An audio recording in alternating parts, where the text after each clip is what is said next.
Hola, ¿qué tal? Buenas tardes. Mi nombre es Ramón Bartning. Yo soy miembro también de la generación 63-71 de exalumnos del Instituto Patria. Y es para mí un privilegio poderles presentar la conferencia que nos va a dar el senador Emilio Álvarez y Casa. Esta conferencia se enmarca dentro de una iniciativa que esta generación nos propusimos alentar, que realmente surgió de nuestras convivencias y de ver el estrés que está generando y la confusión que está generando el arribo de la Cuarta Transformación al gobierno del país, donde no dejamos de reconocer que el arribo del presidente se dio por medios claramente democráticos y legales, pero no nos queda muy claro qué lo inspira, cuál es la ideología que tiene detrás, cuáles son sus objetivos, qué busca. Y eso a todos nosotros nos inquietó y decidimos buscar gente que desde diversos puntos de la sociedad y de las instituciones de gobierno nos pudieran situar, ilustrar, darnos orientación, porque después de esto queremos rápidamente pasar a una segunda tarea, si es posible. Ser útiles para este país, buscando contrapesos, buscando nuevos liderazgos, entendiendo dónde están los partidos políticos, qué buscan, cuáles son sus objetivos, cómo ven a futuro el país, entendiendo desde las ONGs qué impactos ven, en dónde podemos ser útiles. Entonces, la verdad, esta es la primera vez que la abrimos al público, la conferencia. Les queremos dar las gracias por participar y vamos a pasarles unos papelitos con sus nombres para que aquellos que quieran recibir esta y otras conferencias, los archivos o las imágenes o los contenidos que nos presenten los diversos conferencistas, lo podamos hacer llegar a ustedes. No quisiera yo dejar de agradecer a Eduardo Torres Arpi y a su esposa Irma Pous, que nos han ayudado con la infraestructura, colegio y lugar donde estar aquí, han dado nombre, trabajo, esfuerzo, y le cedo el micrófono para que presente al senador. Buenas tardes, gracias por acompañarnos. Me voy a permitir dar lectura a una pequeña semblanza de Emilio Álvarez y Casa Longoria. Es licenciado en Sociología por la Universidad Autónoma de México, maestro en Ciencias Sociales por la Facultad Latinoamericana de Ciencias Sociales, Flaxo, y recientemente, este lunes, doctor en Ciencias Políticas y Sociales por la Facultad de Ciencias Políticas y Sociales de la UNAM. Fue secretario ejecutivo de la Comisión Interamericana de Derechos Humanos en Washington de agosto del 2002 a agosto de 2016. En 2001 presidió la Comisión de Derechos Humanos del Distrito Federal, la CHDF, y la tercera legislatura lo ratificó nuevamente por unanimidad para un segundo término de 2005 a 2009. Ha participado en múltiples iniciativas de la sociedad civil, entre ellas destaca que fue director general del Centro Nacional de Comunicación Social, CENCOS, cofundador de Alianza Cívica AC, organización destacada en la transición a la democracia en México.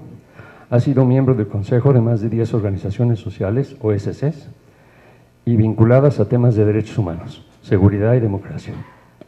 Fue cofundador y miembro del Movimiento por la Paz con Justicia y Dignidad. Actualmente es senador de la República por la Ciudad de México, sin partido político, en donde es secretario de la Comisión de Derechos Humanos y de Zonas Metropolitanas y Movilidad. Asimismo, es coordinador del Consejo Nacional Promotor de la Iniciativa Ciudadana Colectiva, Ahora. Muchas gracias, Emilio. Y lo más importante, eso no me lo puso aquí, y era lo más importante. Honorable padre de familia del Instituto Patria Tercer Milenio, cuyo hijo se graduó el año pasado de tercero de secundaria.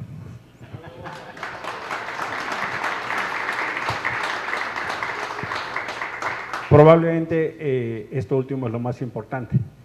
Todo lo demás es prestado, ¿no? En cambio, los hijos probablemente reflejan lo mejor o lo peor de nosotros. Eventualmente parte de lo mejor lo tuvo aquí en el Patria. Yo no tengo palabras como padre de familia para agradecerle a Irma y a Eduardo. Mi hijo es un niño con espectro autista. Él tiene 16 años. Y me tocó verlo florecer aquí. Creció de una manera tan bonita y el testimonio de Irma y de Eduardo fue maravilloso.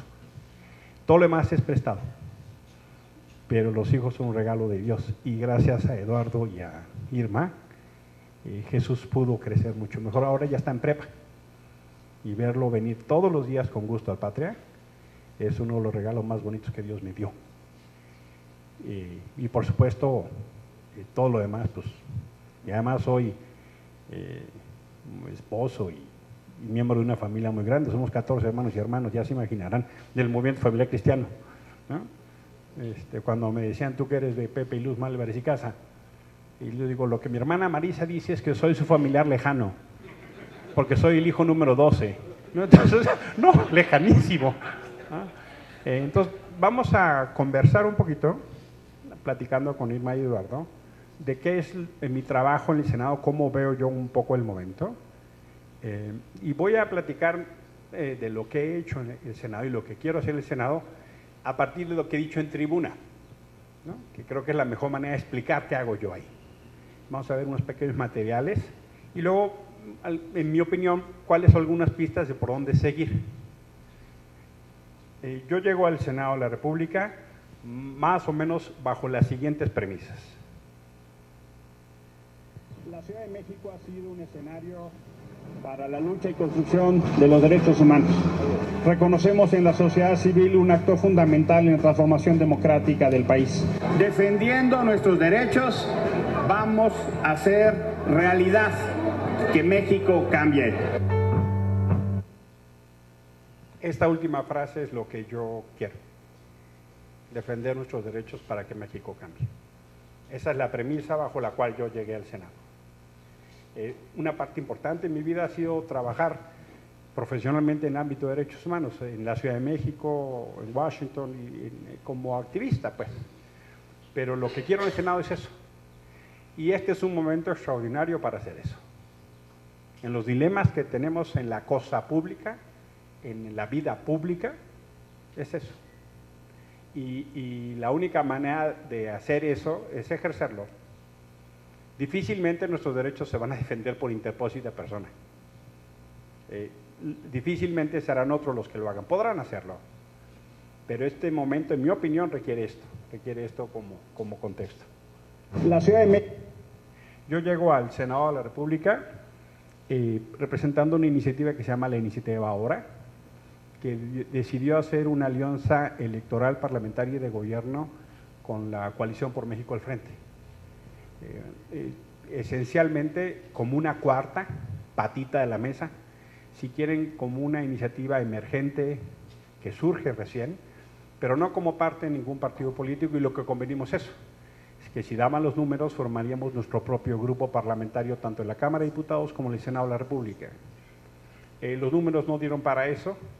En el Senado, en la Cámara de Diputados hay 2 diputados de la iniciativa ahora y en el Senado es su servidor. Por mí votaron 1.600.000 personas en la Ciudad de México. Yo corrí bajo esa fórmula y al llegar me he declarado, formalmente se le llama senador sin partido, pero en realidad es una figura políticamente independiente. De los 128 senadores yo soy el único que está en esa situación. Por supuesto, en una especie de modelo hecho para grupos parlamentarios, pues es disfuncional. Y la factura la pasan pues con recursos, negándome tribuna o cosas así. Pero gano muchísima libertad. En algunas cosas coincido muy importantemente el trabajo todavía con algunos de los partidos que formaron el frente. Pero se los pongo como para ubicar que estoy allá, ¿no? En términos de mi representación y de mi circunstancia.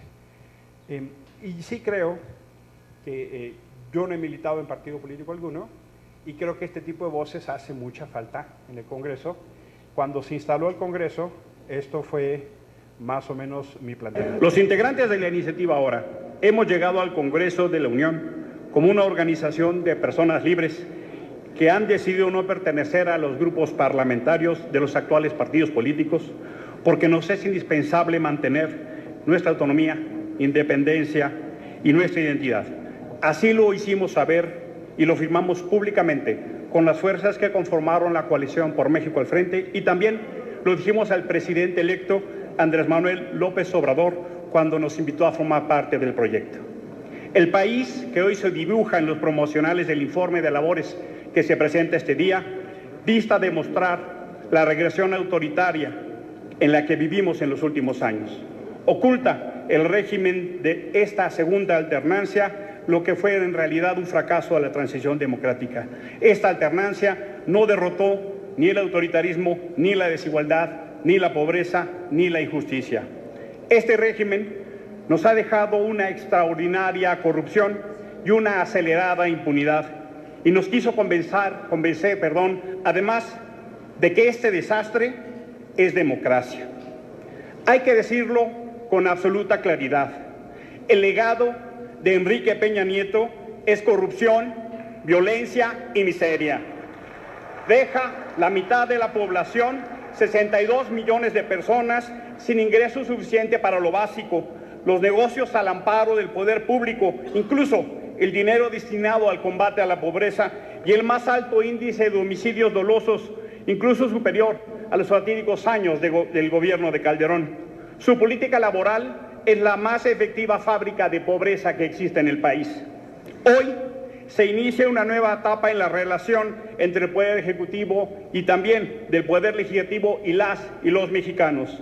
Las fuerzas políticas se han reconfigurado sobre la historia de un reciente sexenio que nos deja un desastre. En esta nueva etapa de la nación, en esta nueva legislatura, existen expresiones diversas, producto de la pluralidad política de la República. Por nuestra parte, vamos a honrar el compromiso de cambio que exige la gente de México, iniciando por enfrentar el pacto de impunidad que tiene al país inmerso en una espiral de injusticia, de violencias, de corrupción y de dolor. Ese pacto acaba de hacer un profundo daño también en Chihuahua. Finalmente, lo más importante del informe que hoy recibimos no es lo que dice, sino lo que calla, lo que está oculto, de lo que no quiere hablar. Esperamos que esta sea la última vez que en México el representante del Poder Ejecutivo no esté presente aquí para debatir con el Ejecutivo el Estado que guarda la República. Muchísimas gracias. Esta fue la instalación de la Cámara en el nuevo periodo, ya con la mayoría de Morena, en un momento complicado, porque son los meses en que hay nuevo Congreso, pero no hay nuevo gobierno. Este tránsito largo que vivimos en nuestro país, y que era un poco justo el debate de la interpretación, el balance de lo que salía del sexenio de Enrique Peña Nieto y lo que vendría a ser el inicio. Y fíjense qué interesante, esto fue apenas, pues, ¿qué les gusta hacerse 8 meses? Septiembre primero. Pareciera como una historia muy lejana, ¿no? Parece, o sea, cuando uno dice septiembre, ¿dónde estábamos en septiembre? O sea, la cantidad de sucesos que han venido pasando están justamente generando parte del debate público. Uno empieza a tomar distancia de ese fenómeno y el diagnóstico entonces al futuro, ¿no? Que viene a 6 años, si esos son 8 meses. Esta fue la comparecencia. Señor secretario, usted viene acá como secretario de Relaciones Exteriores, pero acompañó al presidente Peña Nieto prácticamente en toda su administración. Y eso le da una responsabilidad política muy particular, muy especial, específica y de ponderada importancia.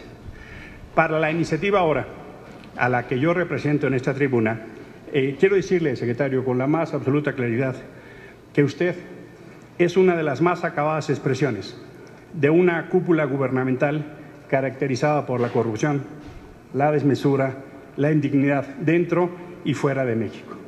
Debo decirle que si hay un primer corresponsable del daño de esta administración, usted es esa persona, señor secretario. Usted, señor secretario, fue el operador político por excelencia de muchos temas que significaron el desastre de esta administración.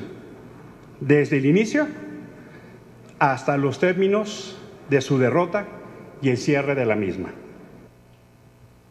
Esta comparecencia en mis redes sociales tuvo casi 2 millones de vistas. Y para eso es la tribuna. Hay un ejercicio muy fuerte en Estados Unidos que se llama hablarle derecho al poder, que vendría siendo hablar con la verdad, speak truth to power. Para eso es la tribuna. Para hablar con respeto, pero con fuerza y con firmeza. Él luego me contestó, me dijo esencialmente que no estaba de acuerdo, ¿no? Que no compartía mi opinión, por supuesto, ¿no? Y ha sido una facultad de la cual en general ha renunciado, en la cual en general no ha pues ejercido a plenitud. Se los pongo por lo que en mi dimensión significa poder avanzar, ¿no? en este ejercicio de rendición de cuentas. El siguiente tema que yo tenía para enseñarles es la discusión sobre la Guardia Nacional. ¿Y por qué funcionó el tema de cambiar el modelo de la Guardia Nacional? La verdad de las cosas es que funcionó porque Morena no tenía la mayoría constitucional. Fin de la historia. Uno puede decir muchos argumentos que pueden ser verídicos o pueden ser ciertos, ¿no? Que hubo una incidencia muy importante en el Parlamento abierto, que logramos que se diera eso, que se escuchara la voz de víctimas, que se escuchara la voz de expertos. Hay un colectivo muy importante de académicos, de entidades como jurídicas, o el CIDE, o el ITAM, o de la UNAM, o de otras universidades, que están conglomerados en una iniciativa que se llama #Seguridad Sin Guerra, y que han venido trabajando de manera sistemática, y todos ellos y ellas, gente como Denise Dresser, María Elena Morera, o algunos otros más, estuvieron ahí presentes. Pero al final del día, todo eso, si bien complementa la ensalada, hubo ensalada porque no tuvieron los votos para mayoría constitucional. Y ese, hoy en día, cobra toda la importancia en un Estado democrático de derecho que decimos constitucional. ¿Por qué? Porque la Cámara de Diputados, Morena y sus aliados, tienen ya mayoría constitucional, por la vía de dos fenómenos. Primera es la vía de una sobrerepresentación. Morena tuvo una votación al Congreso de 43%, 10 puntos menos que López Obrador. O sea, el mandato de la gente en la urna no fue darle la mayoría en el Congreso. Eso hay que tenerlo absolutamente claro. La gente quiso dividir, darle al presidente el 53%, pero no darle al Congreso. ¿Qué fue lo que pasó? Lo que pasó es que se aplica aquella cosa que se llama cláusula de gobernabilidad. Si rebasa el 41% un partido, le dan una sobrerepresentación. Y la segunda es que Morena inscribió en la lista de sus aliados gente de su partido. Son como cachirules. De manera tal que del 43% pasaron a poco más del 62%. O sea, tienen en realidad 20% sobre representación, contraveniendo lo que fue la voluntad de la urna. Decía, Ramón fue quien me presentó, ¿va? Decía Ramón, sí, no hay discusión del método democrático, pero hoy vemos que las reglas del sistema electoral mexicano generan este tipo de sobrerepresentaciones. O sea, lo que hoy estamos viendo es que hay una poderosa distorsión por la vía de la representación cachirul y por la vía de estas fórmulas, donde hay una transformación, tergiversación de lo que se expresó en la boleta. ¿Cuál es la segunda opción? Es que estos muchachos salieron de compras, ¿no? Y salieron de compras y compraron voluntades, ¿no? Y compraron unos verdes, y compraron unos que eran del PRD, y han salido de compras, pues. Entonces, la Cámara de Diputados ya la perdimos, ¿verdad? Con el PRI hay algún problema severo, porque en realidad hay una especie de acuerdo. Yo llamo, por eso decía yo, un pacto de impunidad, y creo que ese pacto fue bajo la frase de no haré nada para evitar que llegues y tú no harás nada para perseguirme. A mí me parece eso los términos del pacto. Y cada vez va a ser eso una tensión mayor, porque la narrativa contra la corrupción sin culpables es muy difícil. O donde el tribunal es la mañanera y no la fiscalía, pues cada vez es más grande la tensión en aquella cosa que llamamos, bueno, si hay un culpable, que se procese. O sea, si tienes todos los elementos, ¿por qué no pones una denuncia? Ese tipo de cosas son poderosos instrumentos a la hora de negociar votos. Entonces, la Cámara de Diputados, lamentablemente, pues ya no la contamos mucho. En la Cámara de Senadores pasa una circunstancia distinta. Para poder tener mayoría constitucional se necesitan 85 votos. Morena y sus aliados tienen 70. Entonces les faltan 15. Y toda negociación pasa por esa vía. Ahora el Partido Verde, que recuerda esta canción de Vender caro el amor aventurero, ¿no? Primero hizo alianza con el PAN, luego hizo alianza con el PRI, y ahora ¿con quién creen? ¿No? Pues con Morena, ¿no? Con ya sabes quién. Pero ellos son 6 votos. Entonces, más o menos el saque son 76. Entonces eso hace una condición, no en automático, que el tema de la Guardia Nacional fue muy importante. Fue muy importante pues porque llevó a esta condición de poder revisar lo que iba a llegar, que fue el caso de la Guardia Nacional, donde tuvimos una enorme discusión del modelo de guardia. Había un enorme consenso en la necesidad y por supuesto que estamos de acuerdo que se requiere hacer un trabajo muy importante, pero que todo sea eso bajo un esquema de militarización del país se hace muy preocupante, porque no es algo que vayamos a vivir, es algo que ya vivimos, ya lo sabemos, ya sabemos qué pasa cuando los militares desempeñan labores de seguridad pública. No es alguna historia que nos van a contar, sin mencionar que en el camino se había ofrecido exactamente a lo contrario. Entonces no hay discusión de que tenemos que fortalecer nuestras instituciones de seguridad, esa no es la discusión. Llámele Policía Federal, llámele Policía Nacional, llámele Guardia, como ustedes consideren, la discusión es el cómo hacerlo. Y lo que se logró en el Senado es pasar esencialmente de un modelo militar a un modelo civil que hoy por hoy sigue teniendo mucha resistencia. Por ejemplo, el presidente nombró un militar sin tener ley. El presidente los echó a andar sin tener marco de operación. Entonces, eso genera todavía muchas tensiones en la inercia de la voluntad manifestada en lo que se cambió en el Senado. ¿Pero por qué eso fue importante? Porque la discusión no fue un no, sino un cómo sí. Y mandó un término de contrapeso. Esa discusión me parece que cambia parte importante de la discusión pública que hoy vamos a tener como... Agradecer porque el Parlamento abierto sirvió.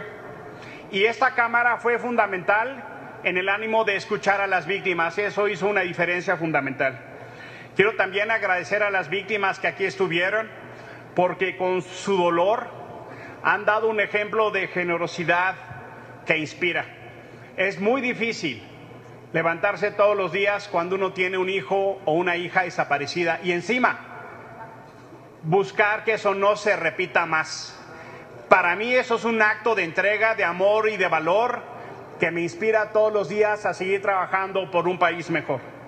También quiero agradecer a expertos, integrantes de organizaciones de la sociedad civil, académicos y también a los funcionarios y servidores públicos que aquí estuvieron haciendo valer sus opiniones.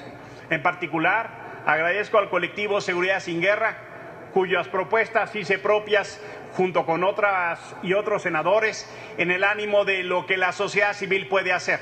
La necesidad del argumento de la presencia de la construcción colectiva se hace vital en este Senado de la República. Quiero retomar esta expresión, ¿no?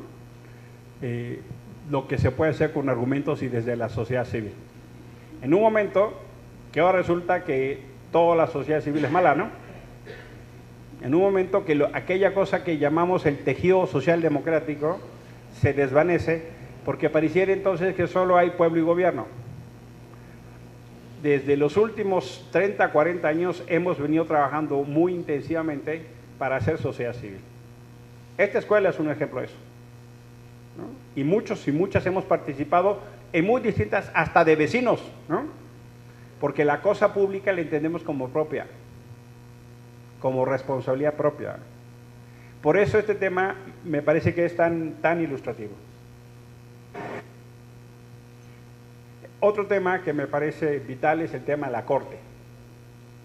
Y ahí estamos teniendo una situación muy dramática. Muy dramática porque el formato no termina en una cosa como pasa con una reforma constitucional, que es el Senado de la República el que decide por mayoría. 2/3 partes, se cumple, no se cumple. Acá el formato establecido es: el Senado revisa la terna que manda el presidente de la República, la puede rechazar en una primera ocasión, el presidente manda una segunda terna y si el Senado la rechaza, el presidente elige. Entonces es un formato de elección muy reducida. Esa era la regla del juego.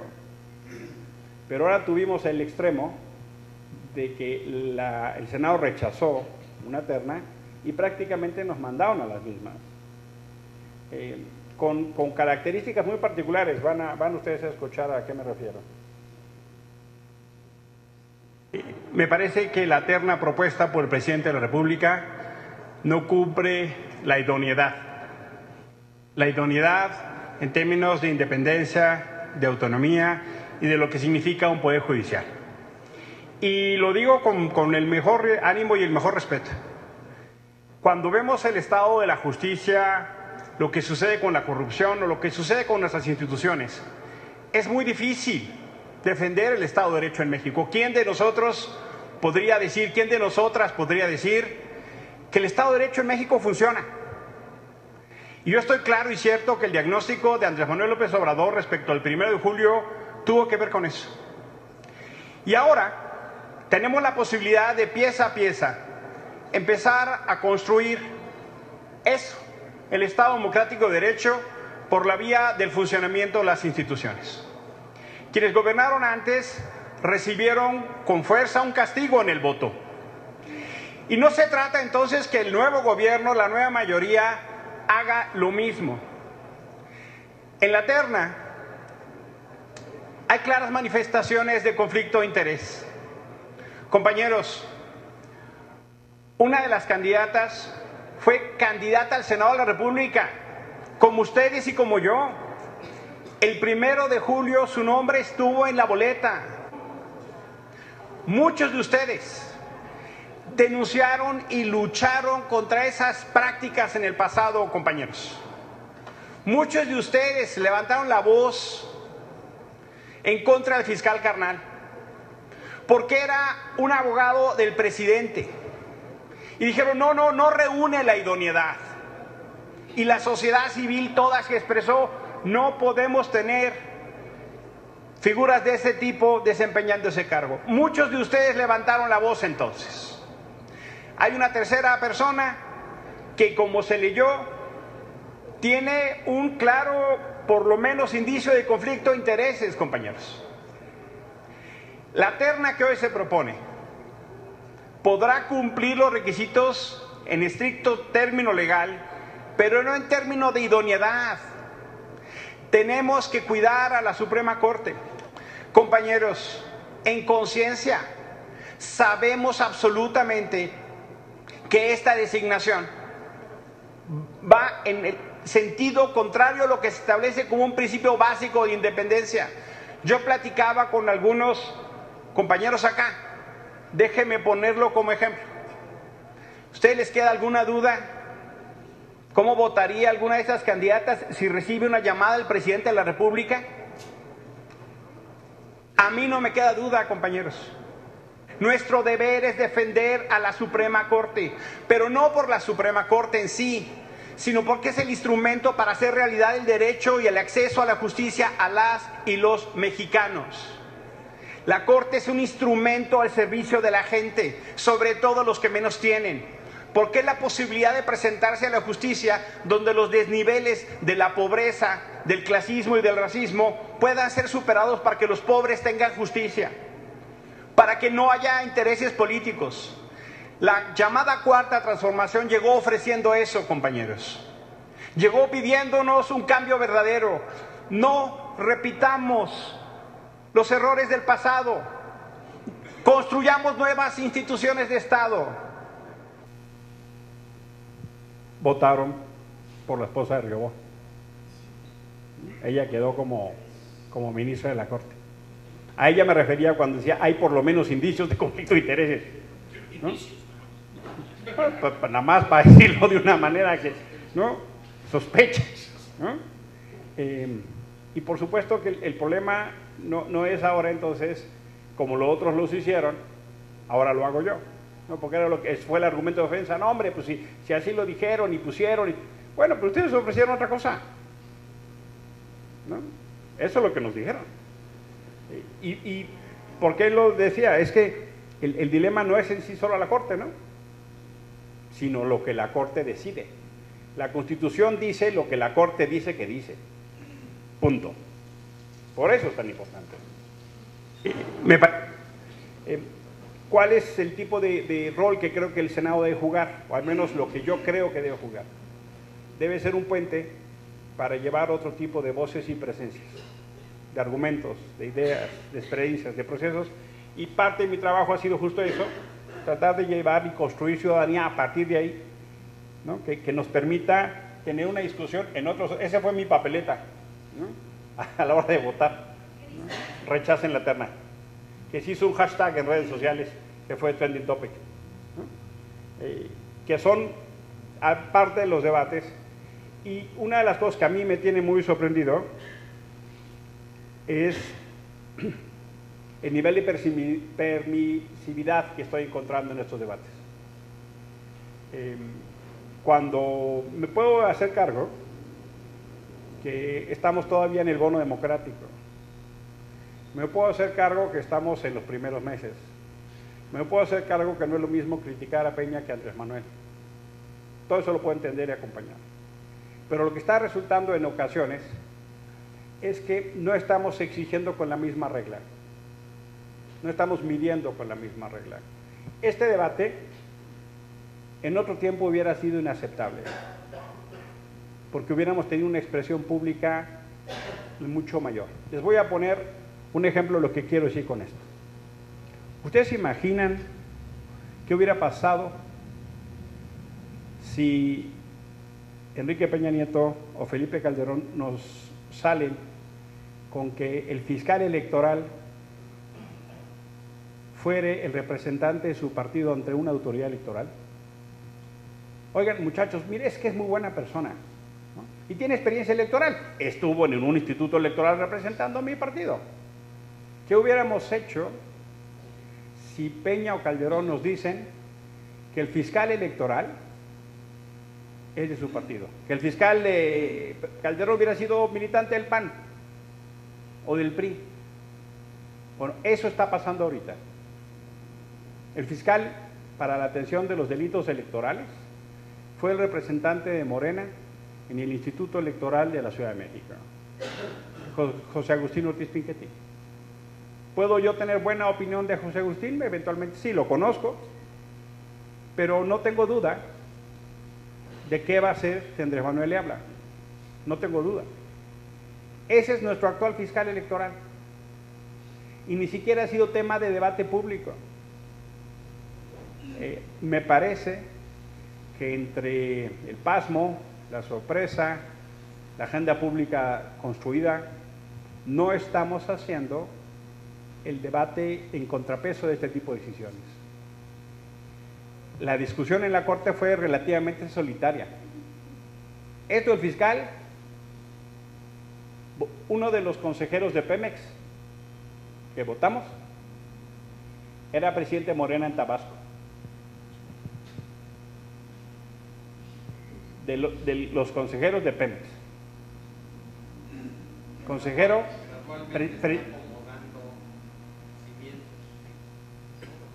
El problema no solo es ese, digamos, me hago cargo, yo no acompaño porque nos ofrecieron otra cosa, ¿no? Pareciera un efecto reemplazo, quita a los otros para poner a los suyos, pero sin recato.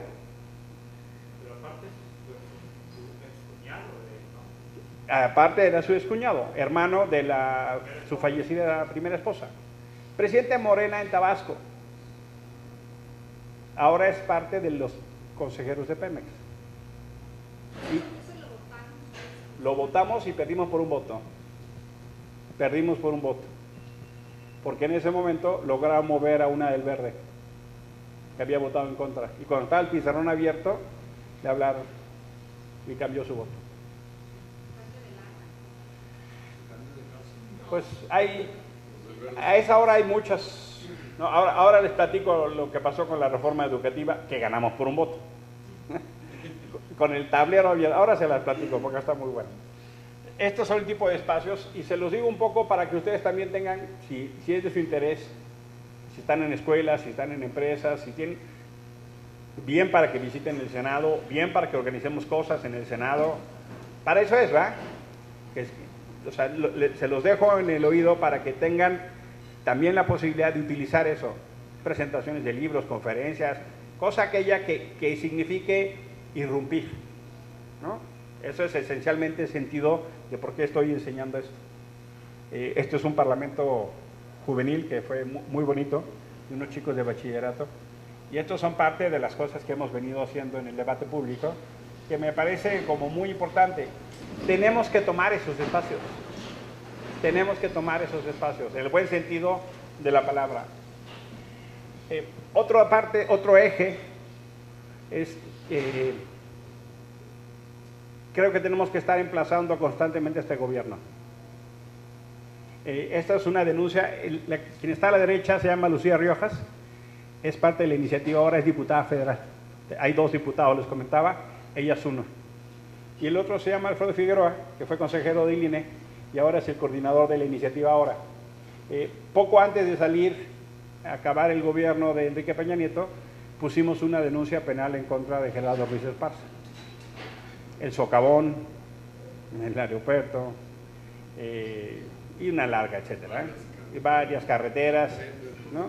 El tren de Toluca, y probablemente si alguno tiene su ámbito de vida profesional en la construcción, ¿no? O en la obra pública, pues saben a quién nos referimos, ¿no? El autor de la famosísima frase, la indemnización es para el mal rato que pasaron, referido a las 2 personas que murieron en el socavón, ¿no? Que luego se descubrió que no habían muerto por el golpe, sino por asfixia, ¿no? Por los codos y las rodillas que tenían lastimados intentando abrir el carro. Y pues fue para el mal rato. Este tipo de cosas creo que tenemos que hacer. Emplazar necesariamente. Y es parte de lo que en la iniciativa hemos decidido hacer como agenda pública, y por eso justo el día de toma de posesión, ahí se tomaron la precaución de no darnos el micrófono como pasó el 1 de septiembre. Cuando es Congreso General, que se llama, que se juntan las 2 cámaras, ponen una serie de curules extras para los senadores.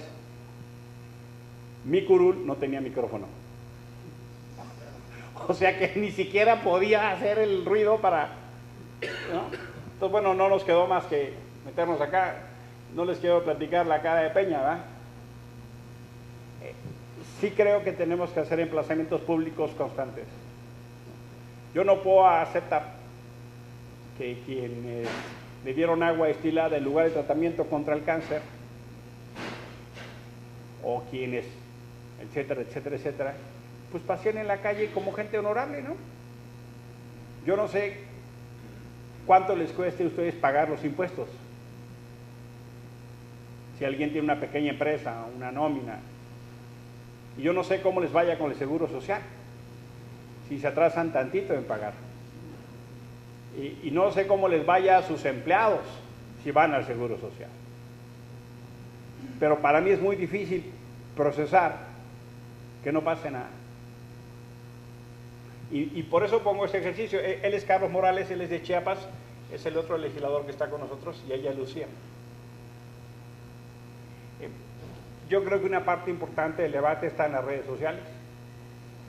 Ahí hay 2 espacios públicos, el espacio público físico y el espacio público virtual. Me parece que es importante que estemos presentes en esos debates. Y estar claros, como pasaba cuando estábamos en preparatoria o en universidad, o algunos que tuvimos esa experiencia, de que teníamos reuniones estudiantiles y había algunos que llegaban a reventar, ¿no? Nada más se necesitan 3 o 4 cuates bien organizados. Esos son los boots, ¿no? Que irrumpen con insultos y con descalificaciones para inhibir el debate. Y que la gente que quiere participar, hoy sabemos que eso pasa con mucha claridad. Aquellos que se manifiestan en el espacio público con crítica a Andrés, inmediatamente son atacados. ¿Para qué? Para cambiar el debate público.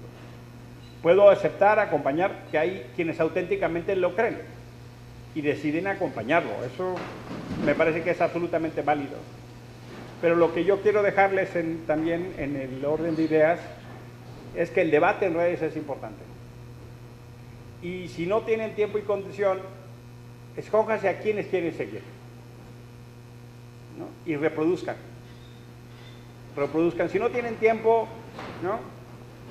Dense la tarea de buscarse los 3 cuates o las 5 personas que les parezcan cuya voz hay que darle alcance. Es como una pequeña bocina, ¿no? Y denle el empujón en Twitter o en Facebook. Hay que hacer escuchar esas voces. Por eso creo que esto es algo bastante elemental, ¿no? Me hago cargo que nuestra generación tiene mayores dilemas con la tecnología respecto a la que tienen nuestros hijos e hijas, ¿no? Me hago cargo que nosotros somos una generación que estamos viviendo algo pocas veces visto antes en la historia de la humanidad. ¿Quién pone las reglas? ¿Quién sabe más o quién sabe menos? Generalmente quien sabe más, ¿no? ¿Quién sabe más de Internet, ustedes o sus hijos? ¿Quién pone las reglas? Estamos enfrentando un cambio de paradigma, ¿no? En términos de lo que nosotros vivimos. Para nosotros la cosa se resolvía con relativa facilidad porque nos apagaban la televisión. Y si no, salía ese grupo de esquiroles que se llamaba la familia Telerín, ¿no? Que era un grupo de niños contratados por los adultos para convencernos por las buenas de que nos fuéramos a dormir, ¿no? Y si no había duda, no había opción, porque a las 9 se acababa la barra infantil. Nada cosa aquella que tenían 300 canales las 24 horas del día, y si quieren ver caricaturas en japonés. ¿No? Lo más elaborado que teníamos era la Calaca, Telica y Flaca, ¿no? Y ya en un alarde, el Chavo del 8. Que por cierto se sigue viendo en América Latina, ¿no? El dilema de la comunicación ha generado una transformación muy importante en los términos de relación.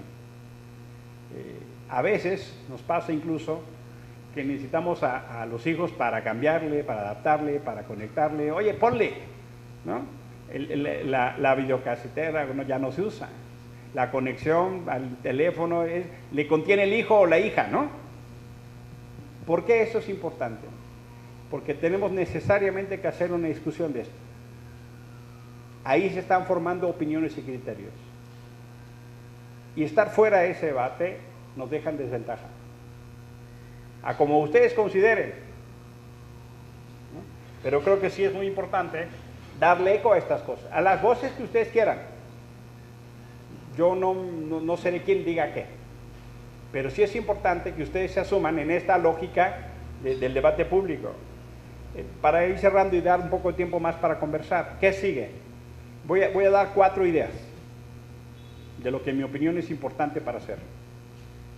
La primera es momento de contrapesos. En el orden de las leyes, ahorita el Senado solo para reformas constitucionales funciona. Para leyes que requieran mayoría simple no funciona. El día martes detuvimos la reforma constitucional por un voto. La reforma educativa, constitucional en materia educativa, por un voto. Y eso que hicieron todo lo posible, ¿eh? Se abre el reloj de votación, que es un tablero que trae los nombres, y se ve el sentido de tu voto. Si votas a favor es verde, si votas en contra es rojo, si te abstienes es amarillo. Y todo el país y el mundo mundial pueden ver cómo votaste. Se abrió por 3 minutos, casi siempre se extiende un poquito más por si hay alguien fuera, lo extendieron como 4 o 5, y en ese momento vimos de llevarle 5 de ventaja, luego fueron 4, luego fueron 3, luego fueron 2, porque en ese momento te empiezan a hablar. A mí me hablaron. Oye, Emilio, si te pide tu amigo, ¿no cambiarías el sentido de tu voto? Olvídalo, no lo voy a cambiar, para mí es un irreductible. Ah, gracias, yo solo quería saber. Pero, ¿perdón? Llaman senadores mismos, o te pueden hablar, a mí me habló un senador, coordinador, en particular me habló coordinador del Partido Verde, ¿no? Pero te puede hablar otro senador, te puede hablar un funcionario de gobierno. A una vez le aprendí a un político del PRI de esas reglas que tienen, ¿no? Dice, mire, yo estaba en la Comisión de Derechos Humanos, y me dijo, mire, para morder hay que tener la cola muy corta, y su trabajo es morder. Y fue una gran enseñanza de teoría política real, porque el problema es cuando dejas algo que te pueden cobrar, y te pueden decir, ¿con qué averiguación previa quieres que empecemos? O te pueden decir, ¿con qué concesión quieres que te quitemos? Cuando existen esos mecanismos, es cuando funciona el tablero, y lo dejan casi 10 minutos, les faltó un voto, ¿sí? Mientras el tablero está abierto, tú puedes cambiar tu voto. Necesitas tu huella digital. La pones otra vez, tú puedes cambiar, y se ve. Se ve, además, no creas que hay cosa oculta. O sea, lo estás viendo, y de repente uno que era rojo se hizo verde. Y dices, no manches, o sea, entonces, por supuesto, empezamos a gritar, ¿no? ¡Tiempo, tiempo! Se necesita 66.66. Tuvieron 66.39. Faltó un voto. Y pasó, por las circunstancias que ustedes quieran, que 4 de Morena no estuvieron. Si hubieran estado, pasa, pero no estuvieron. Igual poder haber dicho, si yo hubiera cambiado mi voto, ahorita habría reforma. A veces un voto cuenta. En este momento eso cuenta. El Senado es en ese momento, para reformas constitucionales, un asunto muy importante. Y yo creo que es función de ustedes ejercer su presión, ¿no? A los senadores, hacer saber, o en los debates públicos de aquellas cosas que les parecen no aceptables, ¿no? Yo sí creo que necesitamos contrapesos. Estoy claro y entiendo, pero lo que no puedo acompañar es ahora como se está en el debate de que la democracia se suicide por métodos democráticos. Yo no creo que ese sea el camino. Y me parece que nos toca un poco esa noción de contrapesos. Dicen los chinos, ¿no? Que crisis también es oportunidad. Yo creo que este es el momento. Segundo, Puebla, que además es un exalumno del Patria, Enrique Cárdenas. Quienes tengan amigos o relaciones o vinculaciones en Puebla, hay que hacerles saber por Enrique Cárdenas. Él es un candidato independiente apoyado por PAN, PRD y MC. ¿Por qué es importante? Pues no solo porque el candidato Morena es un delincuente, se llama Barbosa, ¿no? Es una finísima persona, finísima, sino porque tenemos que empezar a dar las batallas locales, porque si no lo que va a pasar es que poco a poco el mapa del país va a ir cambiando. Esta es la primera. Y lo que está pasando en Puebla es candidato versus marca. Candidato a candidato, Enrique Cárdenas es mucho mejor que Barbosa, pero la gente está dispuesta a apoyar la marca Morena. Por eso es tan importante, quienes tengan manera, métanse a apoyar Puebla. Hagan saber, digan, muevan, multipliquen, porque si no, Puebla no solo es importante por Puebla, sino por lo que implica y significa. Entonces sí vale la pena multiplicar y hacer saber. 3. En el horizonte está el 21, ¿no? Para nosotros es vital la no revocación del mandato. Es esta figura que estaba poniendo Andrés. Hoy por hoy esa reforma está detenida en el Senado. Hoy por hoy no tiene mayoría. ¿Por qué eso es importante desde mi perspectiva? De los instrumentos de participación ciudadana hemos hablado de plebiscito, de referéndum, de la revocación del mandato. Pero eso es un derecho de la gente, que la gente debe activar cuando la gente quiera hacerlo. Si lo hace desde el gobierno, desde el poder, es una prerrogativa del gobernante. Entonces es una tergiversación del derecho ciudadano a cambiar su gobierno como dice la Constitución, ¿no? Dice el 39, tendrá en todo momento el derecho legítimo de cambiar el gobierno. Y eso me parece muy normal. Si alguno otro está en un espacio laboral y hay alguien que no funciona, pues le rescinde el contrato. Yo creo que eso está muy bien. Pero debe ser en cualquier momento y circunstancia. En el 21 hay casi 20 elecciones para gobernador. Entonces el efecto locomotora puede ser muy importante. Y esa cosa de voy a consultar, digo, a ver, te contratamos por casi 6 años, 5 años, 10 meses, porque cambia, no es un periodo exacto de 6 años.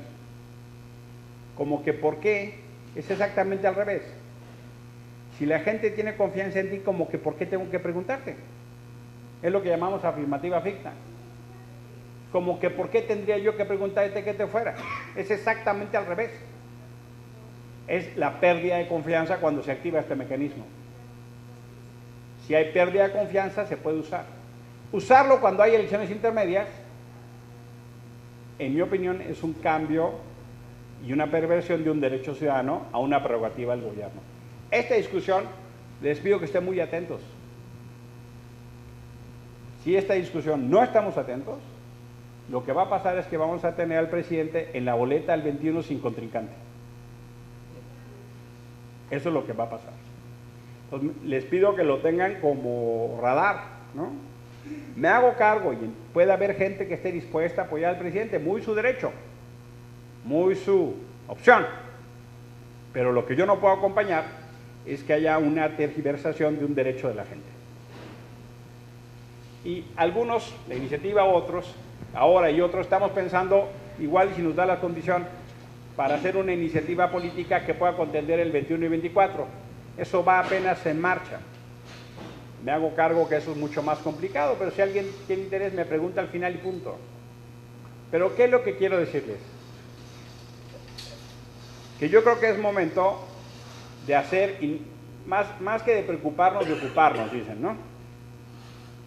Ya pasó la elección, constantemente estamos viendo cosas que no nos gustan, ¿no? Pues de distinta naturaleza. Yo no creo que preocuparnos sea una buena salida, solamente. Este tipo de iniciativas me parece una cosa excelente, de hacer una masa crítica, de pensar, de discutir, de hacer, de promover.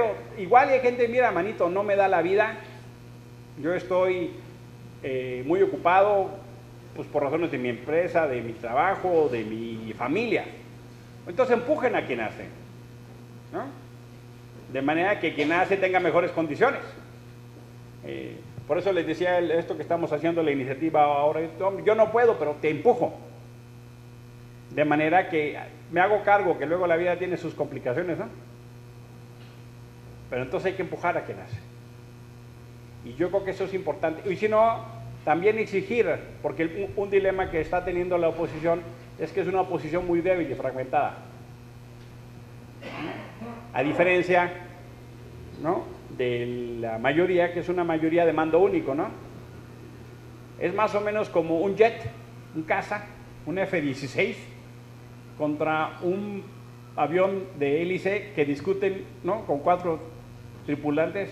A la izquierda, a la izquierda, a la izquierda. ¿Pero cuál a la izquierda? La izquierda, izquierda. Y el otro, un caza, ¿no? Si nosotros no hacemos valer esa presión, si la sensación es de que ya nada se puede hacer, entonces sí nada se va a poder hacer. Yo creo que estamos en un excelente momento para hacer valer lo que decíamos de inicio, nuestros derechos. Y la cuarta cosa que además me acabo de enterar, pero yo la apoyo muy en el absoluto capacidad transformadora de la educación. La escuela es finalista.